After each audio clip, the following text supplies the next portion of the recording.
चलिए आज एक ऐसी कहानी में उतरते हैं जो हमें सीधे आज की दुनिया की जड़ों तक ले जाती है।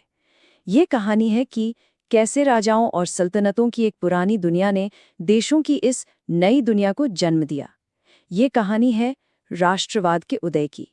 तो शुरू करें।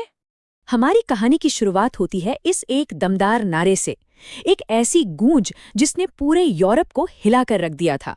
ये आवाज थी फ्रांस की क्रांति की, एक ऐसा ऐलान जिसने इतिहास का रुख ही मोड़ दिया। क्रांति से पहले का यूरोप कैसा था? जरा सोचिए, एक किसान है जिसकी पूरी दुनिया उसका गांव और उसका जमींदार है। राजा तो कोई बहुत दूर की हस्ती है और फ्रांस या जर्मनी जैसे ख्यालों का कोई मतलब ही नहीं। पहचान बस एक थी, अपने राजा की प्रजा होना। देखिए, इन दो पहचानों में जमीन आसमान का फर्क है। एक तरफ है प्रजा, जिसकी वफादारी सिर्फ एक इंसान यानी राजा से है, और दूसरी तरफ है नागरिक, जिसकी वफादारी एक सोच से है, एक समुदाय से है, यानी राष्ट्र से। ये सिर्फ शब्दों का खेल नहीं था, ये तो पूरी की पूरी सोच में एक भूचाल लाने जैसा था।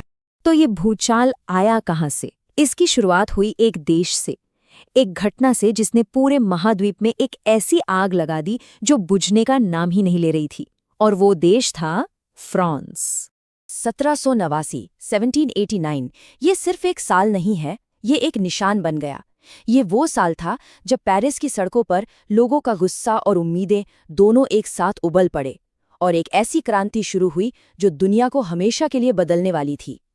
और इस क्रांति की आग से निकले 3 जबरदस्त विचार: स्वतंत्रता यानी राजा की मनमानी से आज़ादी, समानता यानी कानून की नज़र में सब एक बराबर, और बंधुत्व यानी हम सब एक देश के नागरिक, एक दूसरे के भाई बहन हैं।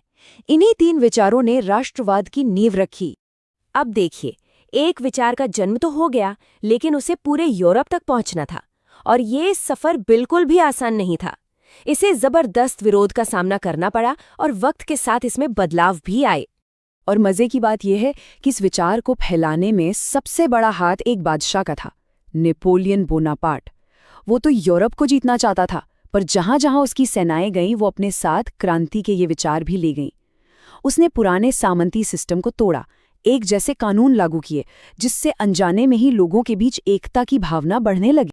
तो इस विचार का सफ़र किसी तूफानी नदी जैसा था। 1789 में ये पैदा हुआ, फिर नेपोलियन की लहरों पर चढ़कर पूरे यूरोप में फैल गया। 1815 में पुराने राजाओं ने इस पर बांध लगाने की बहुत कोशिश की, लेकिन 1848 तक लोगों का सैलाब एक बार फिर अपने हक के लिए उठ खड़ा हुआ। ये एक लगातार चलने वाली जंग थी। नेपोलियन के हारने के बाद यूरोप के पुराने शासक वियना में इकट्ठे हुए। उनका मकसद सिर्फ एक था, जैसे भी हो सके घड़ी की सुइयों को पीछे घुमा दो। वो क्रांति के हर निशान को मिटाकर सब कुछ पहले जैसा करना चाहते थे। लेकिन अब समाज में एक नया ताकतवर वर्ग आ चुका था, पढ़े लिखे व्यापारी, वकील, प्रोफेसर यानी मिडिल क्लास। उनकी सोच को उदारवाद कहा गया। वो राजा के भगवान वाले अधिकार को नहीं मानते थे। उन्हें चाहिए था एक संविधान, एक चुनी हुई संसद और सबके लिए बराबर कानून। इसी उदारवाद ने राष्ट्रवाद को एक मजबूत राजनीतिक ढांचा दिया। राष्ट्रवाद सिर्फ विचारों और झंडों की बात नहीं थी, इसका सीधा ताल्लुक जेब से भी था। जर्मनी का ज़ोल्वेराइन इसका सबसे अच्छा उदाहरण है। सोचकर देखिए, दर्जनों छोटे छोटे राज्य और हर बॉर्डर पर एक नया टैक्स।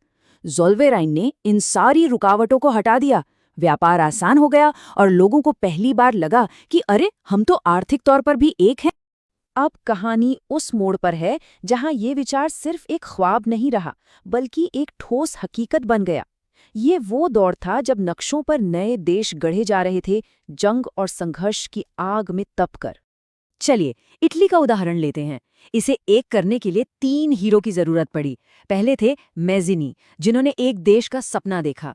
दूसरे थे काबूर, जिन्होंने अपनी कूटनीति से रास्ता बनाया। और तीसरे थे गैरीबाल्डी, जिनकी तलवार ने दुश्मनों को खदेड़ा। मतलब आइडिया, पॉलिटिक्स और पावर का परफेक्ट कॉम्बिनेशन। और इन तीनों की कोशिशों का नतीजा ये हुआ कि 1861 में जो इटली कभी बिखरा पड़ा था, वो एक राष्ट्र के रूप में खड़ा हो गया।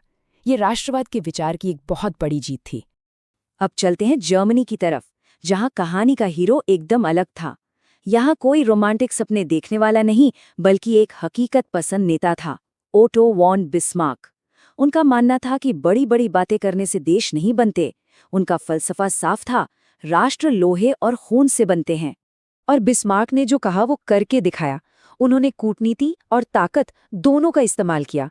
3 बड़ी जंगें लड़ी और 1871 तक एक ताकतवर जर्मन साम्राज्य बनाकर खड़ा कर दिया। ये राष्ट्रवाद के उदय का एक और मील का पत्थर था।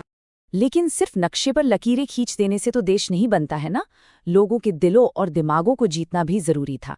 एक राष्ट्र को सच में एक बनाने के लिए उसकी आत्मा को जगाना जरूरी था। तो ये दिलों को जोड़ने वाला गोंद क्या था? ये थी संस्कृति। लोकगीतों और कहानियों ने लोगों को एक साझे इतिहास का एहसास कराया।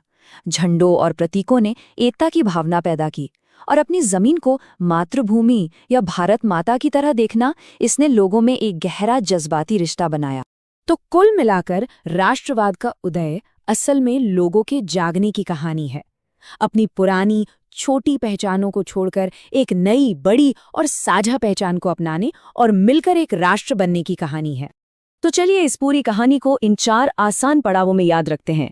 1789 में एक क्रांतिकारी विचार ने जन्म लिया। 1815 में उसे कुचलने की कोशिश हुई। 1848 में जनता फिर से जाग उठी और आखिरकार 1861 से 1871 के बीच आज के आधुनिक राष्ट्रों ने शक्ल ली। और जाते जाते बस ये एक सवाल, अगर एक राष्ट्र की शुरुआत सिर्फ एक आइडिया से होती है, तो जंग और क्रांतियां खत्म होने के बाद आज वो कौन सी चीज है जो उसे एक साथ